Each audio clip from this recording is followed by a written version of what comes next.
All right, now I'd like to introduce Douglas Liu to you.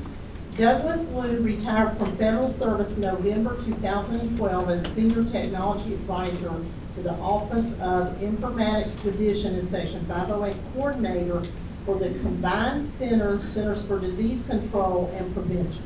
He developed the infrastructure and the team for CDC's web presence in 1994, resulting in deployment of www.cdc.gov, and continue to oversee all of CDC's web presence, including social media sites, enterprise content, and document management platforms, collaboration and knowledge management systems, and global web applications. As an early adopter of accessible IT, Mr. Liu became the first Section 508 coordinator for the CDC and developed many of the policies, change management, and governance for Section 508 within HHS and the CDC. His application framework for accessible IT is still in use at the agency, and he is called on periodically to review and train coordinators across multiple federal agencies. Since his retirement, Mr. Liu serves as an independent consultant to guide and establish best practices in accessibility, information governance, big data, and master data management. Please join me in welcoming Douglas Liu. Thank you.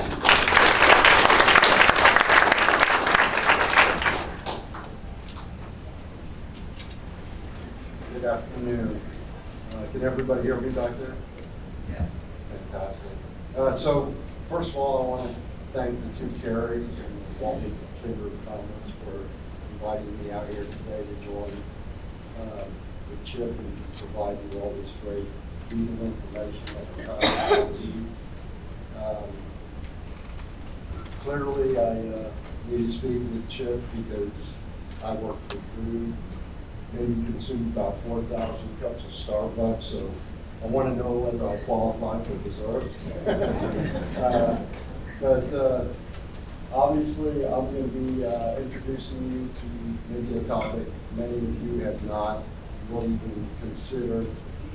Those of you maybe in education have considered this a little bit more because you guys have been under the law, Section 504, for quite some time. So today's agenda will be the risk for ADA compliance, a little bit of background information about ADA, the demographics of who they're trying to protect and the barriers that they're trying to overcome, what the current status is of the ADA and how they're updating the laws, and what it means to have effective communication. We'll cover a little bit about the benefits of early compliance versus receiving a demand letter or a settlement or a lawsuit, more or less that would cost you. The different pieces of compliance strategy that you guys will all need to participate in at some point in time as far as assessments, policy, and evaluations.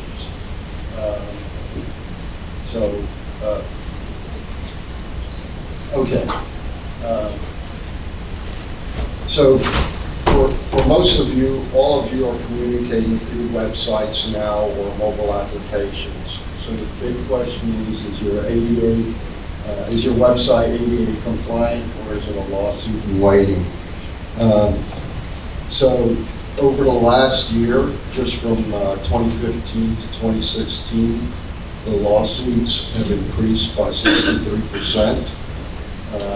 We're going to top out at over 7,000 federal lawsuits this year, with 10 times that amount that have been settled out of court and never made it into the court systems.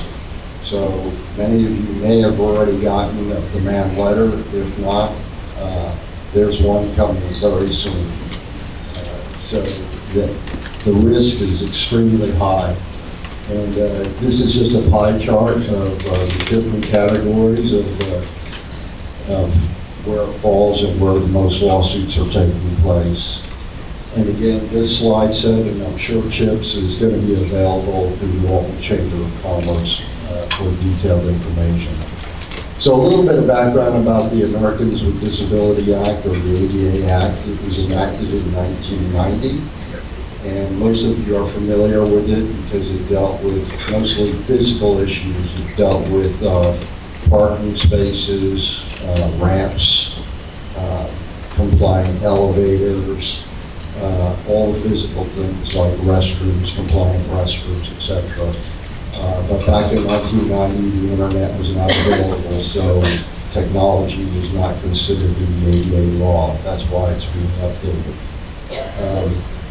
In 1998, the federal government started to comply on its own and changed the Rehabilitation Act from Section 508 to mandate that all federal websites or .gov websites had to be made accessible for people who have disabilities. At that same time, Section 508, Section 504 was enacted that enforces educational systems to become compliant, so parents, teachers, etc. could view all of their materials online in a compliant manner. So why is this so important right now? Well, believe it or not, now, as of the 2010 census, 1 in 5 Americans are now reporting a disability. Of those, 47% have a problem with the internet. If you combine those numbers with our aging population of people over 55, that accounts for 57% of the internet usage today. So a lot of people are on the web right now. They're having major problems, whether it be colorblind issues and not being able to determine color, or some type of visual. The print is too small. Many types of things are happening. So a little bit more about the demographics. Americans with disabilities is the fastest growing minority in the United States right now. Since the 2010 census, it's increased another 2%, so 22% of all Americans now have a disability. They also account for over $200 billion worth of disposable income. So now they're being approached as a group, and I think Wall Street coined the term handy capitalism. So people are actually marketing directly to this new minority group. Politically, they're expected to have over 18 million casted votes this year in this election cycle. So as a group gains more power and more financial strength, the laws change to effectively protect them, and that's what we're seeing with the ADA right now. The types of problems, again, colorblind issues, not being able to use a mouse, blind people, closed captioning for deaf people. There's all these different problems associated with technologies that need to be addressed. So to kind of give you a perspective, if you guys went online and you wanted to try and shop at Amazon and turned off your screen, how far would you get, right? So it's very tough. Blind users use something that's called a screen reader that actually reads the web page to them. But if it's not coded properly, they can get past the menu items. And it's not just your websites, it's also different files that you have on your websites. PDF files, video files, PowerPoint files like this one. So all of those are being taken into consideration now. So ADA law, what's happening right now, the current state, everybody is updating their standards to WCAG 2.0 AA standards. The Section 508 refresh is going there. The new ADA laws are making that the standard. And in 2014, there was an actual ruling that stated that those are the standards for coding, the technical coding of your website that you have to follow to meet compliance. So lawsuits, again, up 63% from last year, so it's a real risk. Typically right now there are no fines being issue, but the legal fees alone are exorbitant for this, and then you're forced to make the changes anyway. So many of you should start thinking about how you might want to comply early versus waiting until you're under a deadline. It's estimated that it's 50% more cost efficient to take care of this before you get a demand letter, because you can take care of, you can take advantage of a lot of opportunities that won't be there for you when you get your demand letter. So basically, there are some other laws.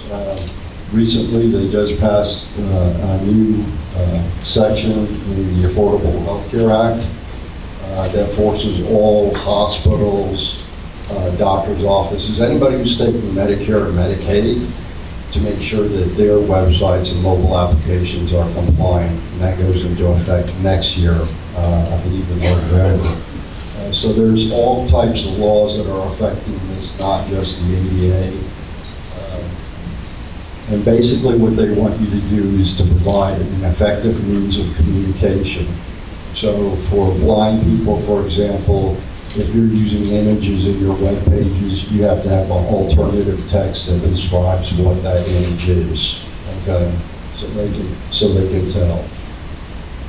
You have to have everything in tab order, so people who use a mouse for navigation and can't use one, they have to use a keyboard, it reads correctly in the appropriate manner.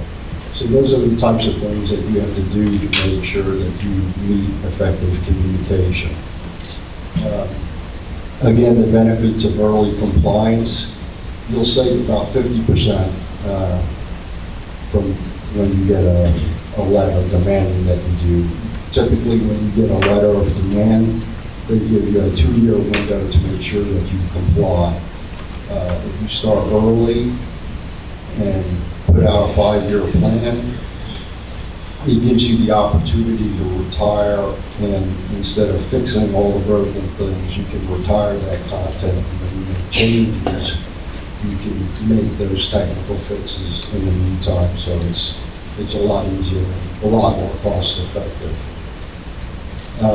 Handicap living, went over the three stages of the life cycle for an accessibility strategy. Number one is your assessment. You need to know what your current state is, whether you have a problem, how big the problem is, and what that level of effort is to fix it. The second phase will be the remediation, or the actual fixing and retirement of unneeded documents. And then the third is compliance maintenance. Because it's a technology issue, compliance is much like security, so you can fall in and out of compliance all the time. And as a matter of fact, with the new refresh, 508 refresh, it's estimated that the federal government websites are only going to be 60% compliant, and they've been working at this for 18 years. So there are going to be big problems with the new refresh. So where does everybody need to start? They need to start evaluating their websites to see whether they have a problem or not. They need to start thinking about putting policies in place to make sure that no new content or no changed content is non-compliant. And they need to put an accessibility statement on their websites so people with disabilities that are having problems can contact you. Actually, accessibility statements are your first line of defense. It's one of the first things that these people are using to measure whether your site is compliant or not. It used to be called drive-up lawsuits because they had to go to your physical location to find out whether you complied at a bathroom that was compliant or not. Now they're called surf-by. And so when they surf by your website, the first thing they're looking for is your accessibility statement. Can they report a problem? Can they get help? And if they can't, here comes the demand letter. So that's your first lines of defense. And from there, you proceed into the other stages of your strategy.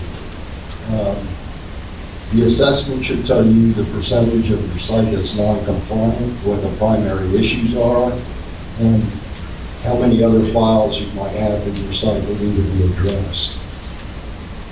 The policy overview, which is a cornerstone, because this is going to be new for a lot of you, there are going to be new roles and responsibilities. Those need to be ironed out. Communication plans to be put in place. Governance and change management need to be put in place for larger organizations. So that's a really important piece of the early on ongoing accessibility maintenance. The things you'll need for policy support, a development environment, obviously, so you can have approval processes to make sure that all your new and changed content are compliant. Spelled out roles and responsibilities, training seminars, a monitoring schedule, communication plans, so when somebody sends you a form from the accessibility statement, you guys already have it in place of how you're going to respond to it, who's going to respond, etc. Accessibility statements obviously covered that, and just different email forms that people might use to try and communicate with you. So education, basically, this is the biggest problem that I'm finding out in this area. People hear about new laws, accessibility, they see the dollar signs, and they bury their head in the sand. Actually, it is now mandatory for people who are getting sued that they have to actually have annual training. So it's a good idea to go ahead and start looking at that and thinking about how you're going to be achieving that, whether you get sued or you don't get sued. Another thing that you need to do is to prioritize what you need to make compliant. Obviously, your homepage is really important. Your accessibility statement is really important. But the main way that you're going to save money is to look at your website and find out what kind of outdated material that you have that you can get rid of, so you don't have to fix files that nobody's going to be looking at anyway. So you need to look at what files that you have and delete the files you don't need. Once you get started, your priorities going forward are to make sure that your new and changed files are compliant. The second priority will be addressing all of your HTML files, your web files. And then your third priority will be all the different types of attachments, your PDF files, all of your other files. This includes social media too, by the way, if you guys are using LinkedIn or any other type of social media that you might be posting on Facebook, whatever. So who will do the best job? And obviously for the lowest amount of cost, you need to look into that. A lot of people choose, well, we're going to try and do this in-house. Basically spend a little bit more on training, but it can be done. Outsource to your current vendor. I never recommend that, because if your current vendor didn't build you an accessible website to begin with, there's not a good chance that they know how to do it after. And obviously, we have an accessibility center of excellence at my firm, so we can help you out there as well. The average cost, and this was done by the Access Board, is $57.96 per hour.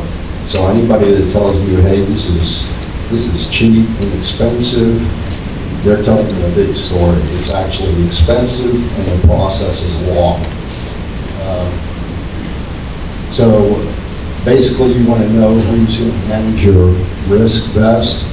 It's not, what you have to understand, it's not just a technical, issue. It crosses over to many sections of your company, not just marketing, not just your web people, not just your legal people. It's going to touch every portion of your business. So you have to find out who your stakeholders are, gather a group together and really discuss this out to see where the risks are located and how you guys can best address them. Continuous monitoring, which is the third phase, means that you're going to have an approving official, somebody that can run a test to make sure that that page is compliant. You're going to have some type of technical advisement and remediation and best practices person on staff so they can fix any problems that are found. They'll also have to know how to develop an audit trail for general counsel. And one of the things we offer is a link to a live help desk. And obviously you'll have to update your policies year after year as the laws changes and moves on. So, in closing, this is a serious issue, and I tell people, hey, there's really 3 reasons to make your website accessible or your mobile applications accessible. Number 1, it's the right thing to do. Okay. Number 2, there's a law and there's major risk involved in doing that. And number 3 is return on investment. For the companies that I've been working with in the private sector since I've been retired, we've seen major return on investment by able to market directly to this new growing community. And you will find that they are extremely loyal customers. And so, closing, obviously, if you have more questions, don't hesitate to contact me. I work for food, so lunch, it's all good. And I do apologize that this has all been, about law and everything. So, the Carmichael's folks over here, I hear they've got great heartburn medicine, and the hospital people over here, the blood pressure has gone up. They'll take care of you over at Clearview as well. But thank you so much for giving me the time.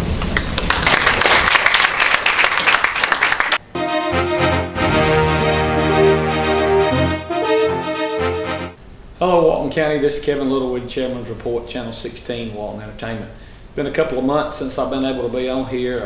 Last time I talked to you, I told you I was going to have eye surgery. I did have that eye surgery in late August.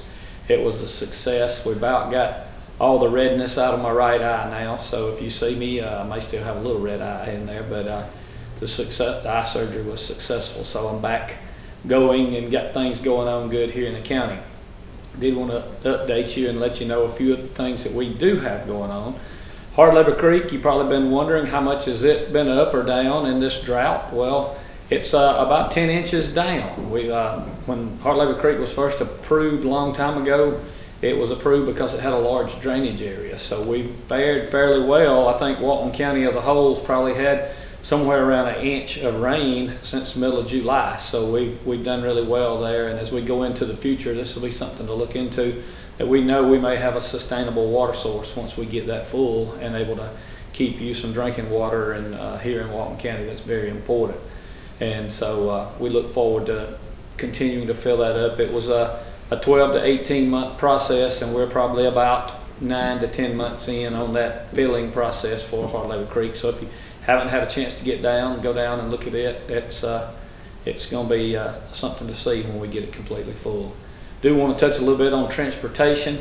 If you've been in and around Monroe or Walton County, you know that the roads are full. They're at maximum capacity. We've done some improvements out at Walmart and Chick-fil-A, and that's kind of pushed it on down a little bit more toward HD Atha and out towards Walnut Grove.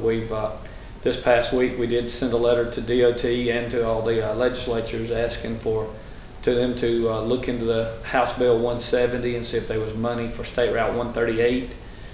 State Route 138 is a major regional corridor. Everybody from Athens, Eastern Georgia, they all come out 138, and there's no passing lanes. If one person's running 35, everybody runs 35, and so in the peak times in the mornings or in the afternoons, if you're out through there, you could be in 1 mile to 1.5 miles long of traffic and you can't move, and it begins to get people frustrated and will cause some problems as time goes on.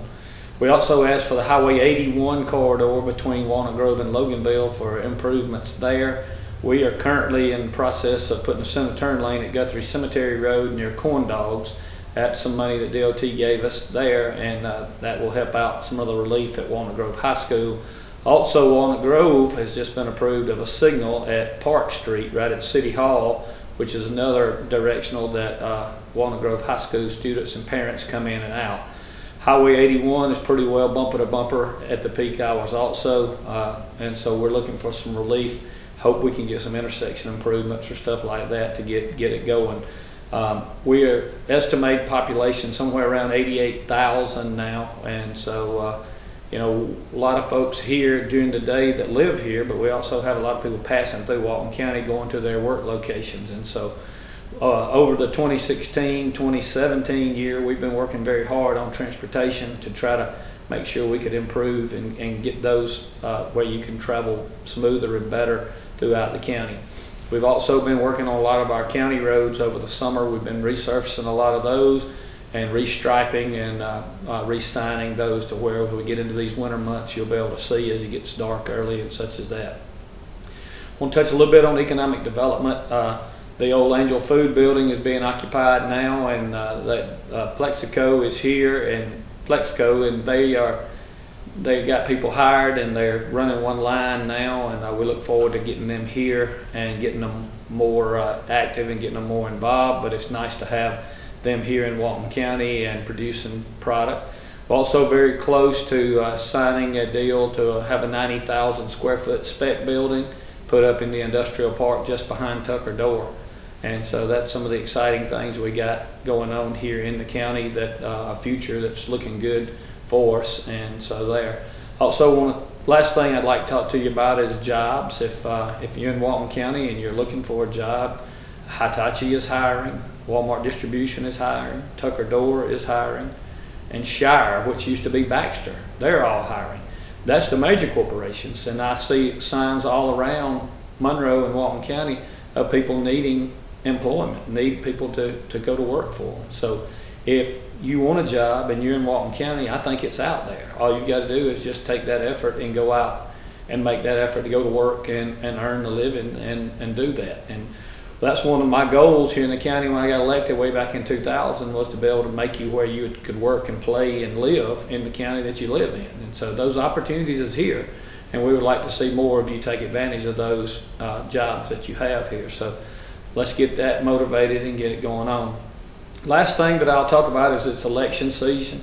We done pretty well in Walton County this year on the government side. We didn't have any opposition on all but one, and make sure you review all the criteria of all the candidates, the incumbent as well as the opposition, and make sure that you make the right decision for Walton County, and make sure that the people that are running have the right thing in mind as you go to the polls and vote on November for county commission district there. And so be mindful and be observant of what's going on, and be understanding, because it is your county, and what we do is for the future of the county. If you have any questions or concerns, please give me a call at 770-267-1316. Thank you.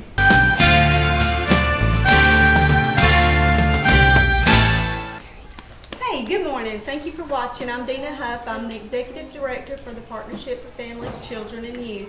And today we're here at Back to Basics, the pre-K program, the Georgia Pre-K Week here. And this is Miss Rochelle Wright, the Director and owner of the program here. And here with her teachers, I'll let her introduce her teachers. My name is Rhonda McDonald. This is my second year of teaching pre-K, and I have a good group of kids. I'm Amber Hegwood, and this is my first year in pre-K as the assistant teacher. And they're celebrating Georgia Pre-K Week this week, and we will let Rochelle tell you what they've been doing this week, and I'm sure the kids have lots of exciting things to tell you as well. We've just been celebrating Georgia Pre-K Week. We've had local business owners, politicians come in. They've been reading to our children. Just want the public to see and the community to see what good things Georgia Pre-K does here in Walton County. All right. Does anybody want to tell us anything special that you've done this week? I think Batgirl right here had her hand up first. We'll let her go first. What did you do this week? I went to the ice cream shop and got some ice cream. Got some ice cream. Okay. Yes, sir. I went to the store and get a toy and a book. Okay. And a book. Did you read that book? Yes. Who helped you read that book? My mother and dad. Your granddaddy. Yes, ma'am, right here on the front. My mommy brought me a popsicle and it was cold. Oh, good thing. So it didn't melt before you ate it, right? Okay. All right, right here.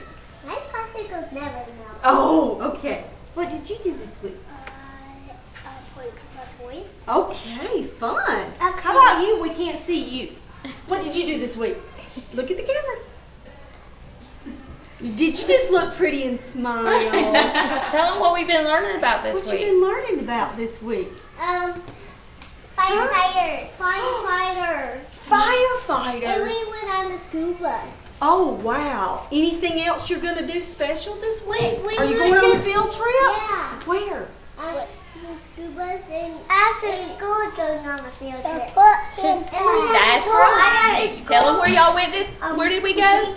The pumpkin patch. The pumpkin patch. And tell them that we've been learning about trees. Trees. Trees. Oh. We went on a tree hunt.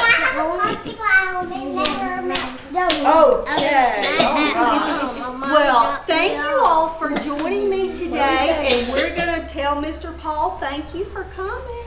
Thank you. Bye. Wait back. Tell her bye.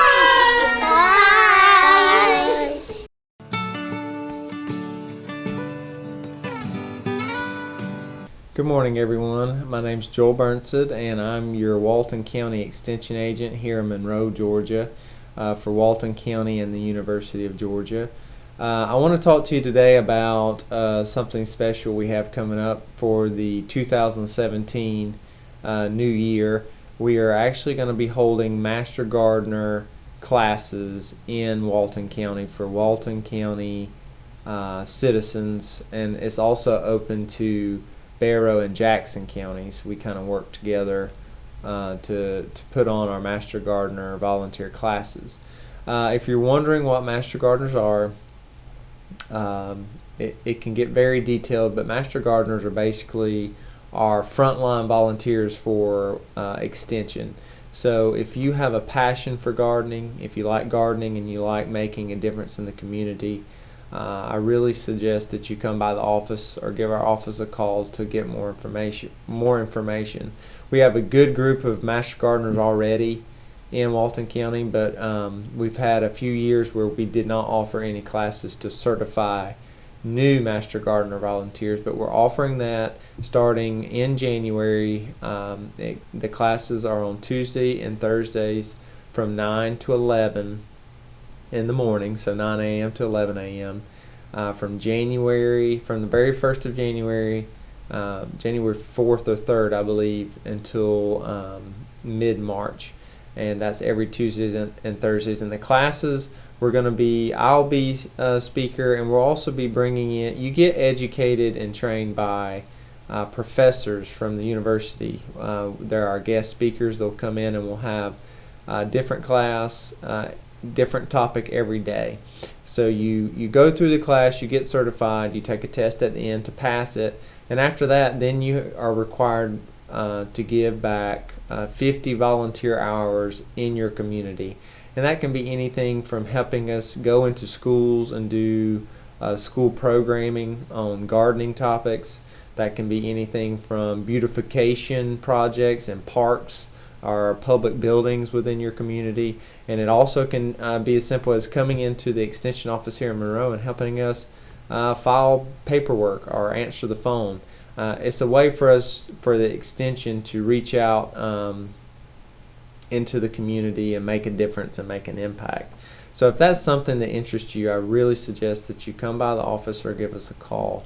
You need to fill out an application. They're due on November 1st, so we're counting down. We've got a little less than a month to get your application in.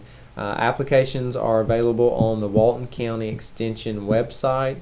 If you go to the Master Gardener page on our website, there's a link there that you can print off the application and turn it into our office. or you can also come by our office here in Monroe to pick one up. We have them printed out and ready to hand out to you if you'd want one. There is a cost to the class. It's $150 to be part of the class, which sounds like a lot, but that includes you get a Master Gardener handbook. It's a huge, thick handbook. You get a name badge, and then that also includes all the materials for each of the classes from January to March. And those fees also help us to pay traveling fees for some of the professors that will be traveling to come speak. So $150 sounds like a lot, but it actually goes a long way in putting that back into the program. So please, if you would come by the office, give us a call, fill out an application. That would be great. And if you're looking for more information, I'll be happy to talk with you and give you more information. Also, this week is our National 4-H Week, so we're celebrating 4-H, which we have a great 4-H club program here in Walton County. And if you want to come by the office, we have our clovergrams. We put these out monthly. These are our newsletters, so you can read in here to see what's going on. We give dates and times of different clubs and activities that 4-H is involved in throughout the county. One of the things we do for National 4-H is we team up with Tractor Supply in Monroe. So if you from yesterday until the 16th, I believe, is the day. If you go to Tractor Supply, anything you buy, a small percentage of that purchase will be donated back to the Monroe Walton County 4-H Club, and that we rely on that to help do some of our programs within the county. So please, this weekend, if you'll get out and go by Tractor Supply, we'll have the kids will be there helping out, so you'll get to see the kids and talk to the kids and some of our 4-H staff. But make a small purchase and make a small donation back to the 4-H Club. Again, our phone number here in Monroe at our Monroe office is 770-267-1324. Thanks, and have a great day.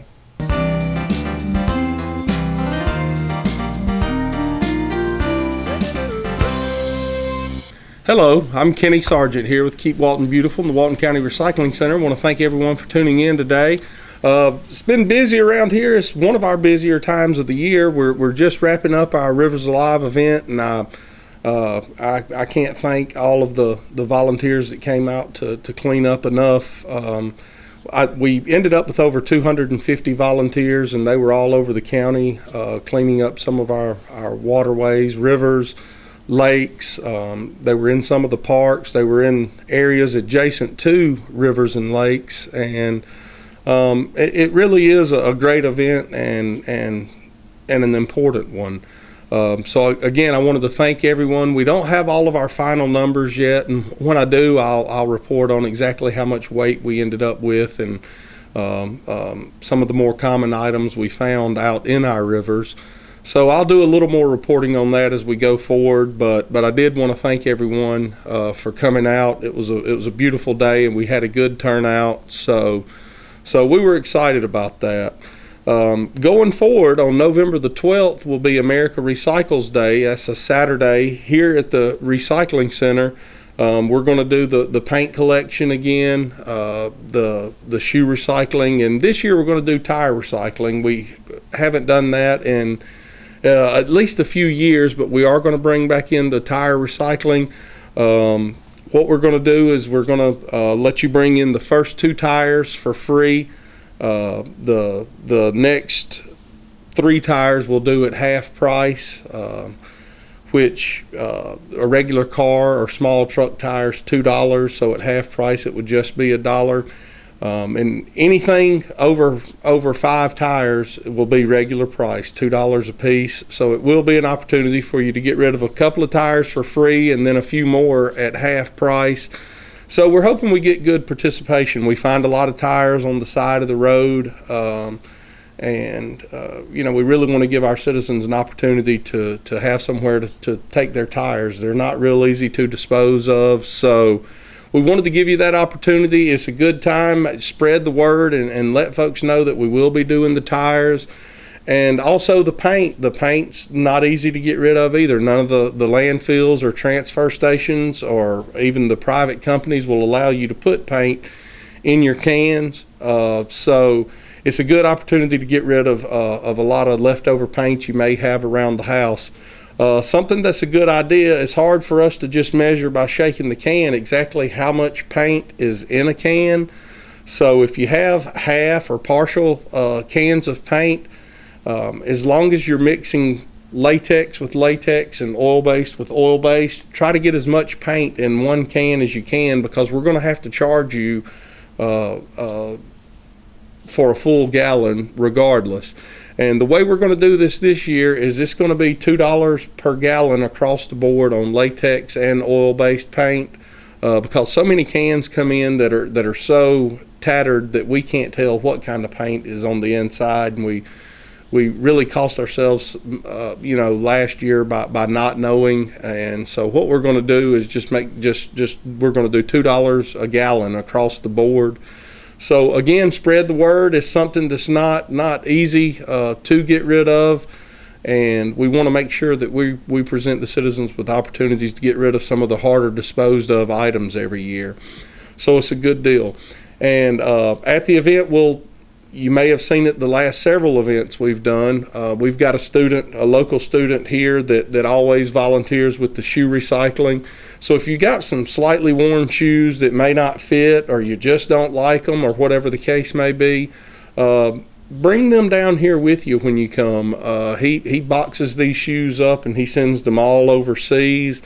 In the past, there's been people that would pin an email address or something inside their shoes, and they've gotten to be pen pals with people overseas. When they would get these shoes, they would send them an email to say thank you. So we think what he's doing is wonderful, and we want to make sure we're supporting him in every way we can. And if you have any questions about America Recycles Day, or any other questions, about the recycling center, or any environmental questions, feel free to give us a call, 770-267-1421. We'd be happy to talk to you and help. And again, if you've never been out here before, come out here and see what we're all about. See what we do. See how we can tend to some of your recycling needs. That's why we're here. So that's kind of what's going on here. We've kind of stayed busy, and we're happy about that. Our numbers have really not tapered off since the beginning of 2016. We've stayed pretty steady with the amount of cars coming through, and we're happy with that. Normally it tapers off as school starts back, or in the winter months, but that really hasn't happened this year, and that's a good thing for us. So again, I want to thank everyone for tuning in. If you have any questions, give us a call, and we will see you soon.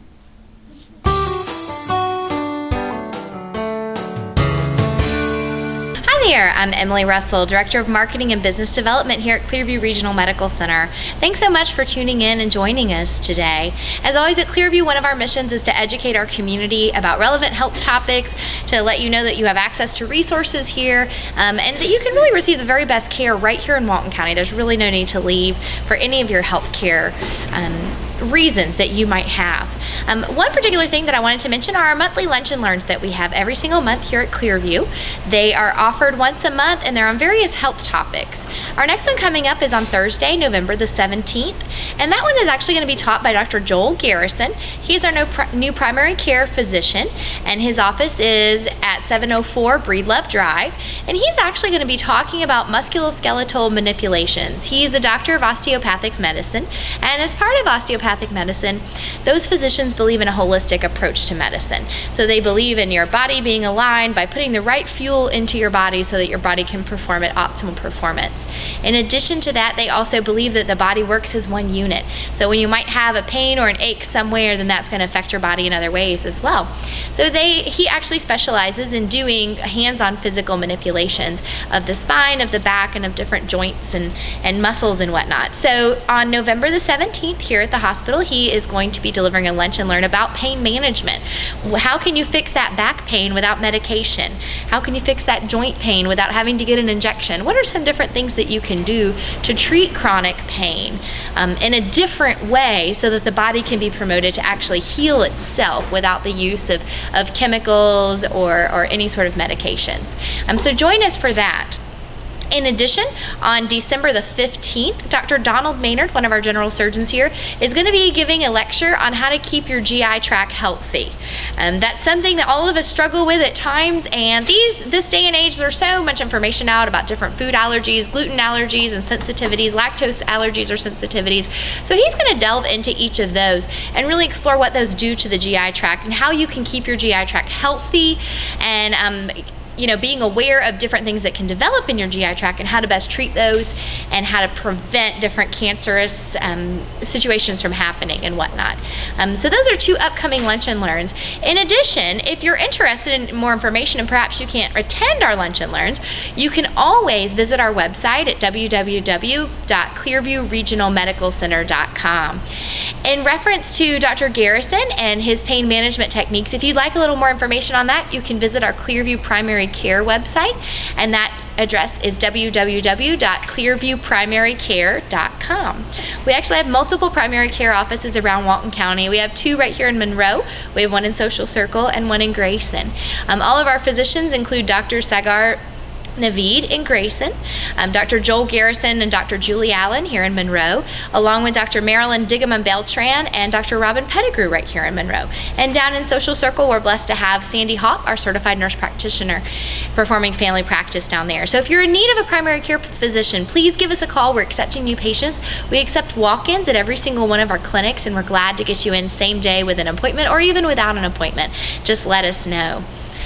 Whatever those healthcare needs might be, we're here to meet them. So if you're interested in any of our upcoming seminars, or perhaps you just want information about any of our physicians here at Clearview, perhaps you have a question as you're looking at your insurance and whatnot, it's enrollment time, and you're looking at different insurances to enroll with and what's going to be the best option for your family, feel free to give us a call here at the hospital, and we're happy to go over what insurances we accept here and kind of help you navigate so that you can make the best decision. In addition, it's also open enrollment for the health insurance marketplace. Those of you that don't have insurance provided through your employer are going to need to go online to purchase that insurance. We have counselors available here, certified application counselors, that can actually walk you through that entire process, show you what's available to you, and explain many of the options. Insurance can be incredibly confusing, so that's one thing that we are happy to help you with. So you can just give us a call here at the hospital, and we can set you up an appointment for you to come in, bring documentation with you, and we can actually go letter by letter on those insurance plans and let you know what's going to be the best option for you. So if that's something that you're interested in learning a little bit more about, or perhaps you'd like to come in and meet with our certified application counselors, give us a call here at the hospital at 770-267-8461, and we're happy to set you up with one of those counselors. As that time approaches, that's something that is necessary for everyone to have and to purchase. So if we can help you through that process, please let us know. In addition, if you're looking for a physician referral or perhaps just more information on any of our services here at Clearview, you can look on our website at clearviewregionalmedicalcenter.com or call our physician referral line at 1-877-933-2762. As always, thank you so much for letting Clearview provide healthcare for your family and your neighbors and yourself. We really appreciate the trust that you put into us as a healthcare provider, and we aim to meet your healthcare needs. So if there's anything we can do, don't hesitate to reach out to us. Thanks so much for tuning in, and stay healthy.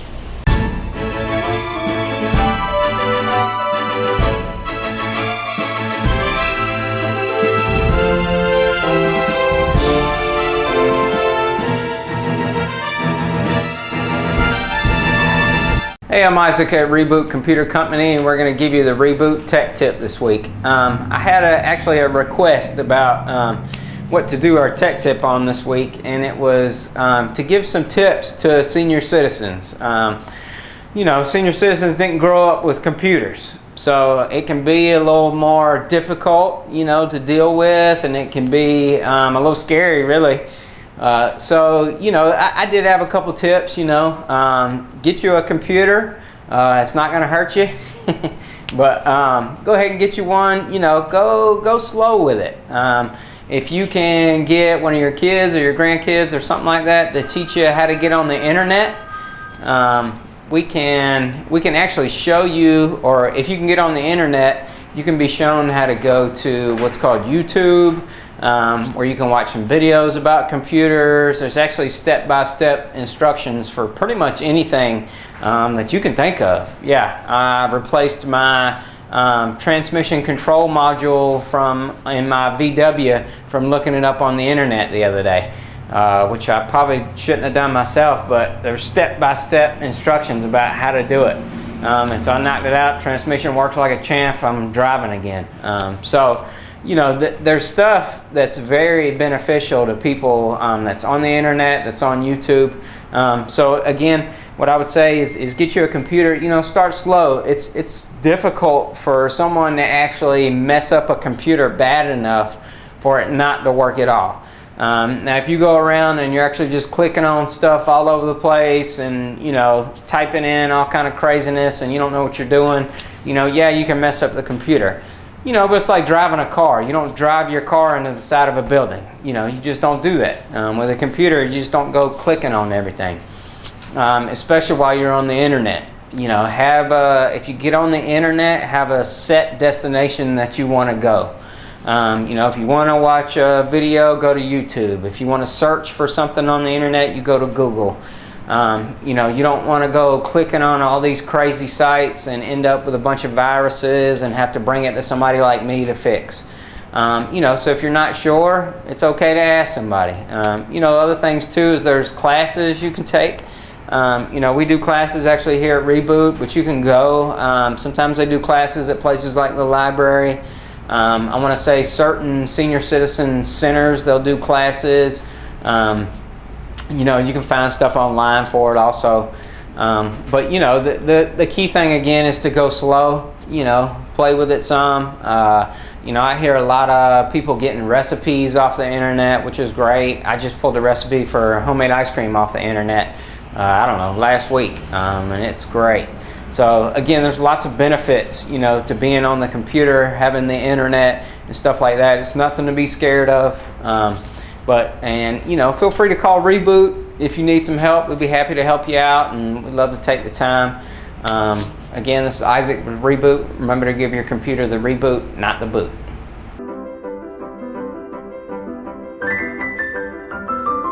Hi, I'm Dr. April Mitchell, and I'm a veterinarian at the Monroe Vet Clinic here in Monroe, Georgia. And today I'd like to talk to you guys about the importance of not giving your pet, your dog or your cat or whatever animal you may have, over-the-counter medications that aren't approved for animals. We have had several incidents where our clients have been under the impression that it was okay to give their dogs ibuprofen. Ibuprofen is actually highly toxic to dogs and cats and can cause severe stomach, GI ulceration, and also kidney failure. It is very dangerous to give to our pets. It is okay in humans, but not in animals. That's just one of the examples. Tylenol is not safe at all to give to cats and is very not prescribed often at all in dogs and can be very dangerous to dogs as well. And unfortunately, there's a lot of misrepresentation of these drugs on the internet and through Facebook and things like that. You don't need to take advice over the internet about your pet's health. You need to seek a reputable veterinarian or a licensed veterinarian when discussing medications with your dog. Human pharmacists are not trained in veterinary medicine, and they do not understand all the pros and cons and the consequences of giving human medication to dogs and cats. So it's not that they don't want to help people, but they are not trained in that type of medicine.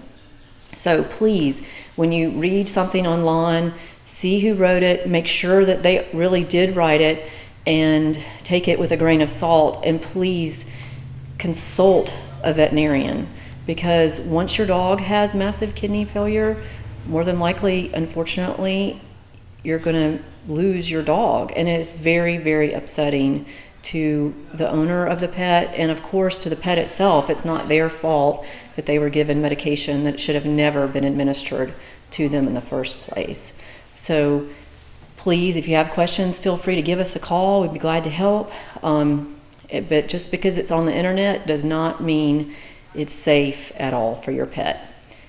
Please come see us at the Monroe Vet Clinic if you have any questions. Thank you.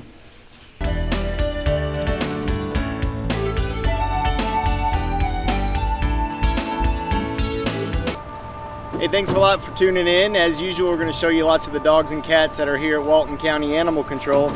You know, it's the time of year where this should be slowing down, but we're still getting in litters of puppies, lots of kittens. So, you know, we really need your help. If you have a pet that's not yet spayed or neutered, you really need to get that done. It's difficult for us to turn over so many animals in so short a time, and it's such a horrible tragedy to see cute little faces like this that might end up getting euthanized. So really, just do what needs to be done and have your pet spayed or neutered. There's plenty of clinics here in town. Paradox Spay Neuter Clinic in Walnut Grove. You can get a dog spayed for $65 or less. So you really need to do your part if you're a pet owner and get them fixed. Maybe you're not yet a pet owner, but you want to help out two cute faces like this. You can come down to the Walton County Animal Control Shelter. The adoption fee is only $40. We vaccinate them, deworm them, give them a flea treatment.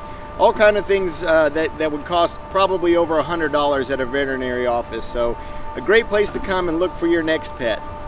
And now we're going to show you some more of the other animals here at the shelter. This is Morticia. She's a mixed breed puppy. She's about 4 months old. She's really sweet. She's a little bit shy, but she's already had her shots and been dewormed, and she just needs to go home.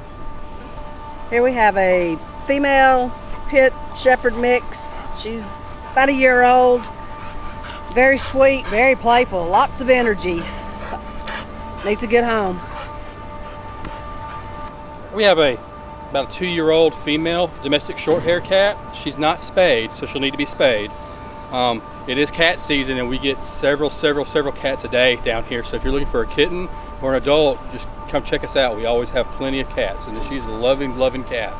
A lot of noises out here. It's just just occurring. So keep her in mind. Keep any cat that you're looking for in mind here. Thank you. She's mad. All right, this is like a lab mix, probably about 7 months old, girl, very sweet. All right, we have a 2-year-old male, orange and white domestic short hair. He is not neutered. And remember, if you have cats around your house, they will be breeding. You need to get them spayed and neutered. They're very sweet, and like I said before, we have lots and lots of cats down here. Don't forget about them. Thank you. We got a female mix. She's probably about 3 years old. She's not spayed. This is as big as she's gonna get. We don't know what she's mixed with. But she is very sweet. She is scared, and she needs a home fast. This is a Jack Russell mix. He's about 3 years old. He's really sweet, a little bit shy. Doesn't know too much, needs to be taught some, but with a good home and some patience, he'd make someone a good pet. Just needs a good home.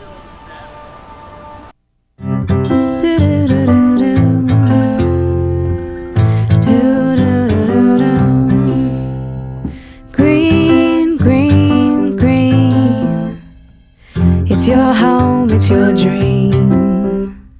Radon test and keep it healthy and clean. Make it green, green, green. Making it green is making sure the air in your home is healthy for your family to breathe. Make sure you test your home for the presence of radon. It's easy. To learn more, call 866-730-GREEN. Preserve your family's health and well-being. Get your home tested. Now that's living healthy and green. Green, green, green. It's your home, it's your dream. Radon test and keep it healthy and clean. Make it green, green, green. To learn more, call 866-730-GREEN. Do you have a collection of films and videotape sitting in your attic, basement, hall closet, or a box somewhere that are being lost to time? Creative artists can transfer your 8mm, Super 8mm, and 16mm films, as well as converting your VHS, CVHS, 8mm, and mini DV to DVD. Preserve your family's video history for the generations to come. Creative Artists, 1113 West Spring Street, Monroe, 770-267-7368.